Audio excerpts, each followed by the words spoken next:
Olá, seja bem-vindo ao Justiça do Trabalho na TV, um programa do TRT de Santa Catarina. Reconhecido pelo temperamento ponderado e um alto grau de conhecimento jurídico, ele possui mestrado e doutorado em Direito do Trabalho. Engajado, esteve à frente de importantes programas da Justiça Trabalhista, sendo protagonista na construção do atual planejamento estratégico do Poder Judiciário. Estamos falando do magistrado Alexandre Ramos, o mais novo ministro do Tribunal Superior do Trabalho. Ele está conosco para falar sobre os assuntos que estão no centro dos debates do mundo do trabalho. Doutor Alexandre, seja bem-vindo mais uma vez ao nosso programa, dessa vez como integrante do TST. Você já participou em outras oportunidades como juiz e como desembargador do TRT de Santa Catarina. Parabéns por ser mais novo ministro, né? Bom, ao longo então dos 36 anos de carreira, de história do TRT de Santa Catarina, o senhor é o primeiro magistrado então de carreira do tribunal nomeado ministro. Por que Santa Catarina demorou tanto para ter um representante no TST? O prazer é todo meu de estar aqui novamente, Letícia, mas Santa Catarina merecia uma vaga no TST, porque é um tribunal muito representativo, é um tribunal que tem uma alta produtividade, é um tribunal de porte médio e, de fato, tem uma história de trato com a coisa pública, enfim, é um tribunal que já estava há muito tempo merecendo. O fato de estar sediado numa ilha me parece que isolou um pouco, e durante algum tempo, o nosso tribunal, né, do cenário nacional. Mas com o esforço de todos, uma ponte foi construída e isso viabilizou que o Tribunal de Santa Catarina tivesse, então, o seu primeiro ministro no TST. Que bom. Bom, o senhor foi coordenador nacional também da Justiça do Trabalho junto ao Comitê Estratégico do CNJ, Conselho Nacional de Justiça, e participou, então, do atual planejamento estratégico do Poder Judiciário. Qual é o diagnóstico que o senhor faz da Justiça do Trabalho hoje, ministro? A Justiça do Trabalho, assim como os outros segmentos, tem recebido uma quantidade muito grande e crescente de casos novos. Isso me parece que é um reflexo de um alto grau de litigiosidade que vem da sociedade, que é também, por sua vez, o reflexo de uma incapacidade dela própria resolver, sem a intervenção do judiciário, esses conflitos. Isso se dá, evidentemente, porque todos os atores do mundo do trabalho, e eu digo aí as próprias partes envolvidas, os sindicatos, a advocacia trabalhista preventiva, o Ministério Público, a fiscalização, por motivos variados, não há aqui uma crítica institucional, mas uma análise de cenário efetivamente, não conseguem acompanhar o cumprimento da legislação trabalhista durante a execução do contrato que seria desejável. O que acontece então?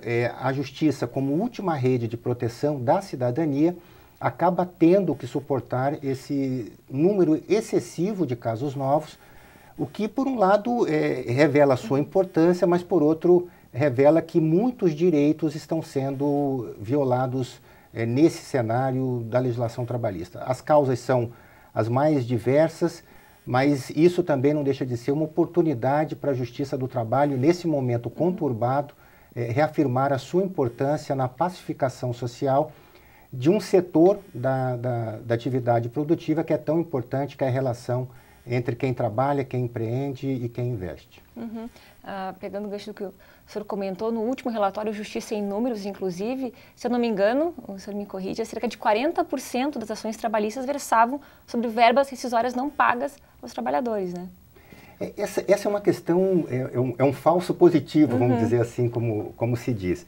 Porque quando eu atuei no Comitê Gestor da Estratégia da Justiça do Trabalho, nós já enfrentávamos essa dificuldade de que a estatística de fato refletisse na sua inteireza todas as questões que são debatidas nos processos trabalhistas, que tem uma especificidade em relação aos demais.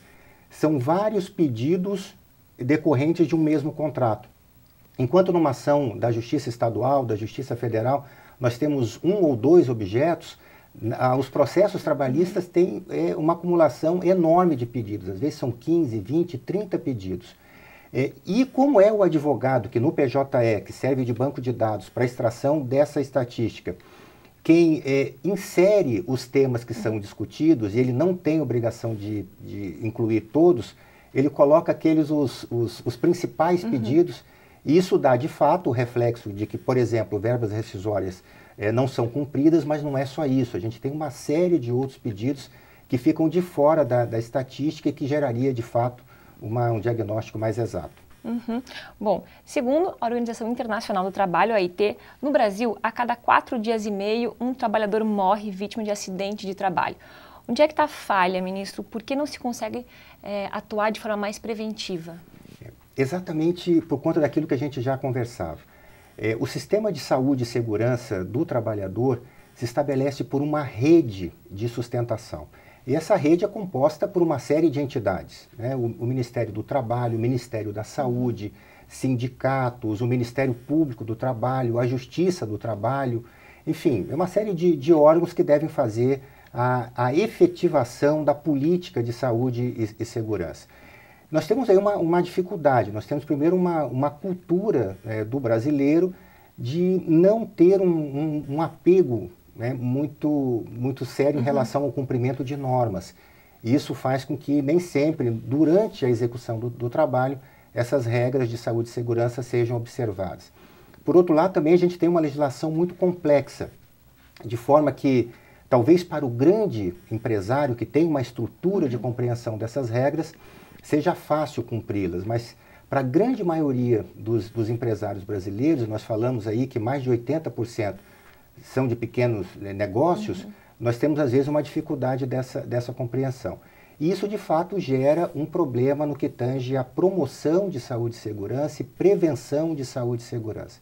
E a Justiça do Trabalho, de novo aqui como última rede de proteção desse sistema, acaba recebendo esses conflitos, mas infelizmente quando o acidente já ocorreu, quando a doença ocupacional já eclodiu, e a gente trabalha numa perspectiva de restauração do patrimônio que, na verdade, foi afetado, né? Então, o ideal seria, de fato, preservar a saúde e a segurança, a integridade física do trabalhador, evitando que as empresas tivessem, por outro lado, um passivo muito grande. Isso se dá, evidentemente, com investimento em política de prevenção. Bom, ministro, eu vou chamar o nosso primeiro intervalo. A gente já volta, 1 minuto.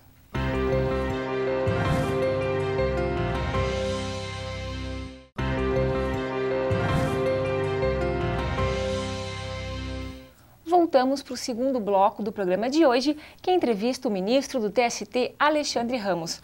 Bom, ministro, queria começar esse bloco então falando de uma outra questão também muito importante para o Justiça do Trabalho, que é a execução. Hoje a média nacional de congestionamento na execução trabalhista gira em torno de 70% a 80%. Isso significa que somente de 20% a 30% dos trabalhadores que ganham a ação recebem no mesmo ano os seus direitos. Como transformar essa realidade em algo mais concreto para o trabalhador, ministro?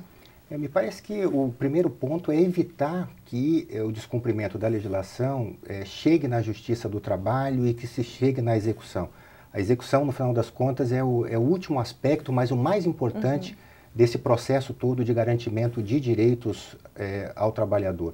E o descumprimento, me parece, pela experiência que eu tenho de primeiro grau, se dá por dois aspectos. O primeiro é a impossibilidade absoluta do devedor cumprir aquilo que foi determinado pela Justiça. Quando nós consideramos que a grande parte dos empresários, dos empregadores brasileiros, são de pequeno e médio negócio, a gente acaba percebendo que às vezes existe uma impossibilidade patrimonial de cumprir a determinação judicial. Para esses não há o que fazer, A responsabilidade é patrimonial e não havendo patrimônio, a execução de fato para aí. O outro aspecto é aquele devedor que tem patrimônio, mas que por uma espécie ali de uma curva de contorno acaba fraudando a execução, evitando que a justiça tenha acesso ao seu patrimônio, seja dissimulando patrimônio, vilipendiando patrimônio, mas enfim, nós temos aí, nessa característica, instrumentos tecnológicos que têm auxiliado a justiça brasileira a alcançar esse patrimônio, romper esse bloqueio, entender relações bancárias, relações de transferências e identificar de fato o patrimônio de quem deve. Inclusive o ministro Bito Pereira, que assumiu recentemente a presidência do TST, disse que pretende dar prioridade à execução, né? Ele afirmou que o principal problema na execução seria a dificuldade de encontrar bens à penhora. É exatamente o que a gente falava, né? Às vezes a dificuldade é porque o bem está escondido de alguma forma, ou porque de fato não existe patrimônio suficiente. Bom, e uma outra questão aí no judiciário também é encontrar meios para dar conta da enxurrada de processos que chega. Na Justiça do Trabalho, por exemplo, são 4 milhões por ano. Ministro, as varas especializadas são uma solução? Me parece que sim. A Justiça do Trabalho, segundo o último Justiça em Números, com ano base de 2016, foi o segundo segmento da justiça brasileira que mais recebeu casos novos. Então, se muitas vezes a justiça não tem condições de atacar a causa do litígio, é sua responsabilidade fazer gestão sobre como resolver os litígios que lhes são submetidos. E me parece que aí vale uma regra muito básica. Se nós continuarmos fazendo a mesma coisa, o resultado não vai ser outro. É preciso inovar, ainda que nem toda inovação dê certo, mas se nós não inovarmos, nós não alcançaremos um resultado diferente. E me parece que aí há, ao mesmo tempo, uma grande oportunidade para a Justiça do Trabalho. Seja estabelecendo varas especializadas, mas também turmas especializadas nos tribunais.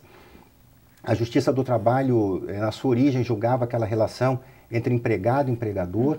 Com o tempo, essa competência foi sendo ampliada, as relações se tornaram mais diversas e complexas, e mesmo no contrato de emprego nós temos ações muito mais extensas, abrangentes e complexas, o que demanda, no meu ver, uma especialização, seja por tema, seja por atividade econômica, enfim, alguma forma de se enfrentar essa grande litigiosidade. Me parece que uma outra oportunidade que nós temos no processo é identificar que cada processo pode guardar uma demanda individual, mas de reflexo coletivo. Então, a gente precisa não só resolver aquele processo, mas usá-lo como instrumento para resolver a causa do litígio e não só ficar atacando os seus efeitos. Quando a gente trata sobre o tema que nós acabamos de falar, sobre saúde e segurança, sobre o meio ambiente do trabalho, às vezes um empregado que traz uma ação de doença ocupacional pode servir como um caso paradigma para que se faça uma correção do meio ambiente e aí sim evitando que outros trabalhadores adoeçam ou sofram acidente do trabalho. Então me parece que essa é a responsabilidade da Justiça, aplicar gestão para resolver de forma produtiva esses conflitos, porque a impressão às vezes que se dá é que a gente combate uma epidemia com um remédio que quanto mais se aplica, mais casos novos gera. Então isso é um sinal de alerta que demanda uma mudança de comportamento. Uma mudança de postura do judiciário, né? Sem dúvida. Bom, então, muitos empresários, ministro, inclusive também políticos, já deram declarações no sentido de serem favoráveis à extinção da Justiça do Trabalho. Essa é uma opção realista? O Estado brasileiro, e não só o Poder Judiciário, mas todos os outros poderes e organizações públicas, o Estado brasileiro passa por um dilema. O mundo se transformou tanto nos últimos anos, nas últimas décadas, e o futuro vai se transformar numa velocidade tão grande que todas as instituições estão em uma espécie com um passo atrás, assim, sobre as demandas que a sociedade de fato exige. No Brasil, isso é emblemático porque ainda nós temos muito de infraestrutura básica, de serviços públicos básicos para atender a população. Agora, esse é a grande ameaça da Justiça do Trabalho, especificamente, mas a sua grande oportunidade de olhar o que está acontecendo, ainda que normalmente a Justiça olhe para trás na restauração dos fatos para corrigir comportamentos realizados em desconformidade com a norma, mas o que a sociedade chama hoje é uma visão mais consequencialista da atuação da Justiça. É resolver os comportamentos do passado, mas procurar, de uma certa forma, adequar esses comportamentos a uma realidade do futuro. Então, se o Estado brasileiro, de modo geral, mas a Justiça do Trabalho, de modo específico, não der as respostas para as perguntas que, de fato, a sociedade faz, pode se tornar uma instituição ultrapassada e isso favorece os argumentos de extinção ou de incorporação da Justiça do Trabalho em outro ramo. A jurisdição trabalhista não vai deixar de existir, pode ser inclusive extrajudicial, mas sendo judicializada e não havendo uma organização, né, uma instituição como nós temos hoje, essa aderência com os princípios peculiares do direito do trabalho pode se perder ou se enfraquecer. Ministro, eu tenho que chamar mais um intervalo. A gente já volta, é um minuto.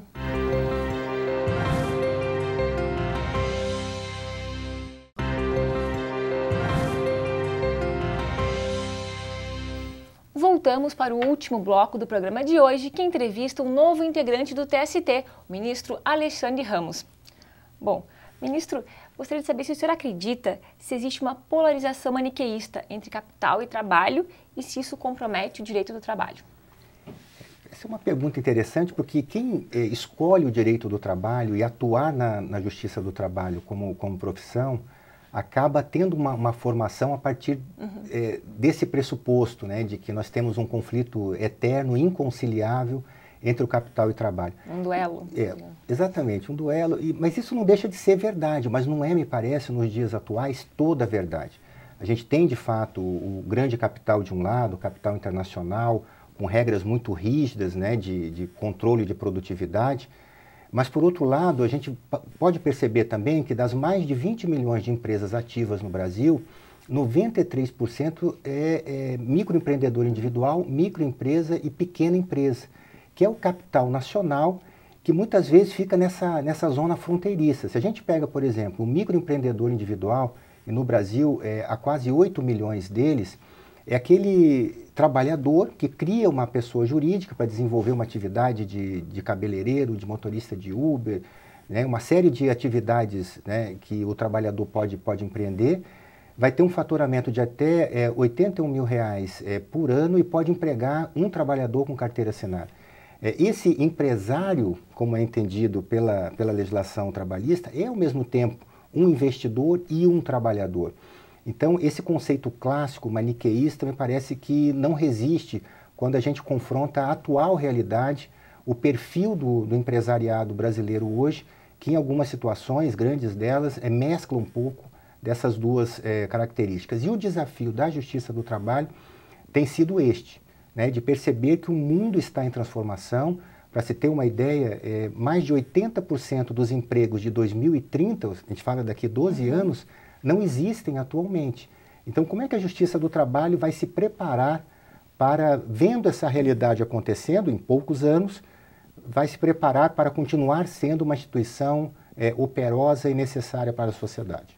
É um desafio para toda a sociedade, inclusive, né? Como que também as pessoas que estão aí ingressando no mercado de trabalho, os alunos estudando nas universidades, né? O que eles estão aprendendo para fazer daqui 12 anos, ainda a gente nem sabe que profissões serão essas, né? É verdade, sem dúvida. Bom, mas seguindo então nessa questão da polarização, eu gostaria de fazer uma pergunta para o senhor sobre a reforma trabalhista, né? Que a gente sabe que os ânimos aí andam muito acirrados em torno da nova legislação. Há quem diga que ela é puro retrocesso social e há quem acredite que ela é a panaceia para todos os problemas enfrentados pela Justiça do Trabalho. Considerando então o seu costumeiro temperamento ponderado, ministro, eu gostaria que o senhor destacasse um ponto positivo e um ponto negativo da reforma. Toda mudança que mexe com convicções e com crenças acaba gerando, num primeiro momento, uma reação. Isso é normal do ser humano, mas as coisas vão se acomodando e nada como o tempo para a gente chegar exatamente a uma visão equilibrada e ponderada sobre isso. Eu parto do pressuposto que tão importante para a democracia como o cumprimento de uma decisão judicial, e o judiciário exige muito o cumprimento de suas decisões, é o cumprimento também, o respeito às decisões do Congresso Nacional. O pressuposto de que o Congresso representa a vontade popular, por si só não pode ser relativizado sob pena de se colocar, inclusive, a própria democracia em jogo. E a reforma foi feita pelo Congresso e o Judiciário vai aplicar esse remédio prescrito pela lei aprovada, ainda que em cada caso possa fazer a calibragem da dosagem para exatamente encontrar o equilíbrio social e a justiça das relações. A reforma, de fato, inova em vários aspectos, no aspecto individual, processual, do direito coletivo e interpretativo. Me parece que um dos pontos positivos, ainda que se possa fazer crítica, é uma racionalização, uma responsabilização do uso pelas partes do acesso ao Poder Judiciário. Eu tenho mencionado que, assim como um posto de saúde, que, se é demandado por alguém que de fato não tem a necessidade daquele serviço, compromete o atendimento daqueles que de fato precisam ter esse serviço público tão importante como é a prestação jurisdicional. A questão do sindicato também foi enfrentada. O Brasil passa por uma reformulação do seu modelo, que é o modelo da década de 40, para, no meu sentir, adequar o nosso perfil, o nosso modelo sindical à Constituição de 88, que é uma Constituição democrática, e às normas internacionais. Claro que toda a fratura no meio do caminho acaba não sendo de todo compreendida, mas nós temos aí uma transição desse modelo sindical. Um aspecto preocupante diz respeito ao trabalho intermitente, que era um trabalho que já existia no mundo do trabalho, na prática, mas vinculado a certas atividades e certos empreendimentos que demandam essa flutuação de força de trabalho. E a lei não traz nenhuma restrição quanto ao trabalho ou atividade econômica do empregador, e me parece que aí nós vamos ter que observar como essa legislação vai ser observada e fazer as correções necessárias. E qual que seria, então, o papel do TST depois de entrar em vigor da nova legislação? O TST tem um papel histórico de uniformizar e orientar a aplicação da legislação trabalhista em todo o território nacional, no que diz respeito às relações de trabalho lato sensu. Fez isso com o advento do novo Código Civil de 2002, fez isso com o advento da emenda constitucional, que ampliou a competência da Justiça do Trabalho, estabelecendo a Instrução Normativa 27, e fez isso agora com o advento do novo Código de Processo Civil de 2015, através da Instrução Normativa 39.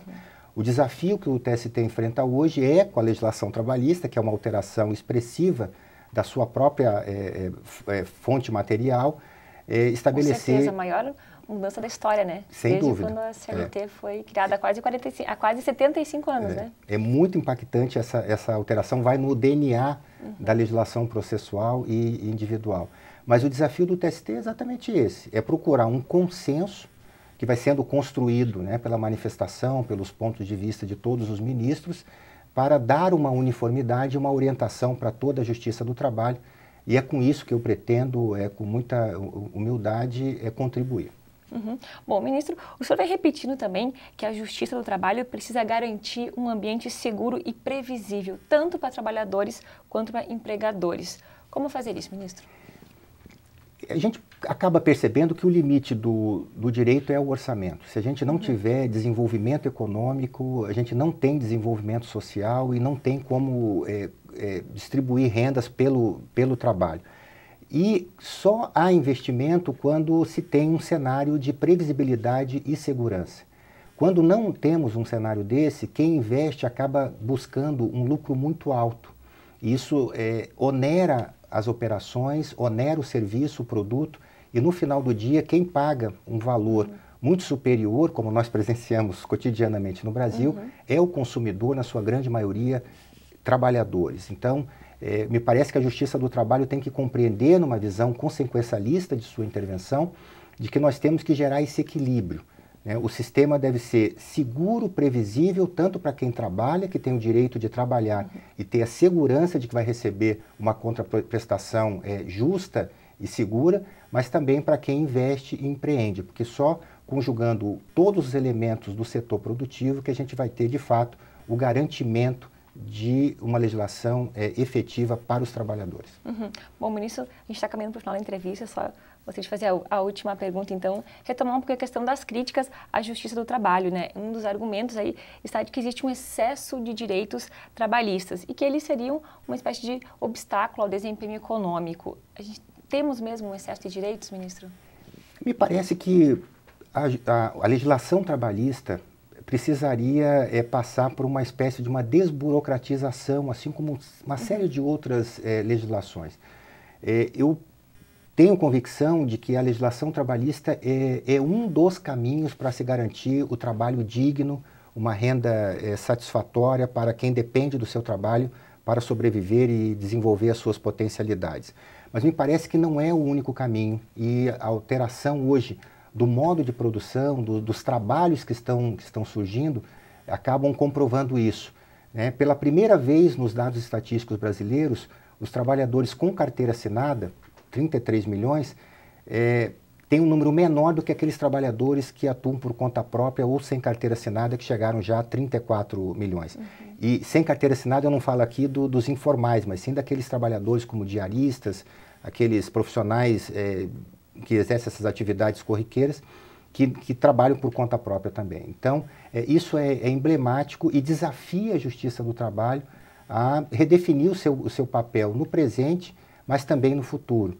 Porque se hoje a nossa instituição é aquilo que foi feito no passado, nós temos que cuidar com o que fazemos hoje, porque isso vai redefinir o nosso perfil no futuro. Bom, com certeza. Ministro, foi um prazer conversar com você. Sucesso, ministro Alexandre, nessa nova jornada e até uma próxima. Muito obrigado, fico à disposição. E assim a gente encerra o programa de hoje com o ministro do TST, Alexandre Ramos. Nos vemos no próximo programa. Até lá!